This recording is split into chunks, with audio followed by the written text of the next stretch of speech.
શું પૂરી બનાવેસ કે રોટલી? તમે કયો ઈ બનાવી દઉં, બોલો ને. શાક ક્યું બનાવવાની હો? કાલે બટેકાનું બનાવ્યું તો આજે બટેકાનું બનાવવાની હો? તમે કયો ઈ શાક બનાવી દઉં, બોલો ને. જોવો તો બાર કોણ આવ્યું છે? બોલો ને ભાઈ. આલિયો તમે ડ્રેસ મંગાવ્યો તો ને એ આવી ગયો હે. ના ભાઈ, અમે કઈ નથી મંગાવ્યું. આ દીપાલી કેનું નામ હે? મારી ઘરવાળીનું નામ હે. કેમ? આ તો આલિયો ને ભાઈ લાવો 5000 રૂપિયા. એટલે જ હું કહ્યું ને, વિચારું છું કે હવારની મને મસ્કા કેમ મારે હે. હાલ્યો. એ મારા રામ. એલા બોલો ને, તમારે જે ખાવું હોય ઈ બનાવી દઉં. હવે બોલવા જેવું કઈ વૈધું જ નથી.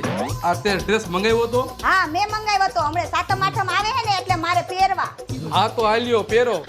આજે ગમે એવું ખાવાનું બનાવે તોય ખાવાનું નહીં ભાવે, કેમ કે હવારમાં 5000 રૂપિયાની અડી ગઈ છે.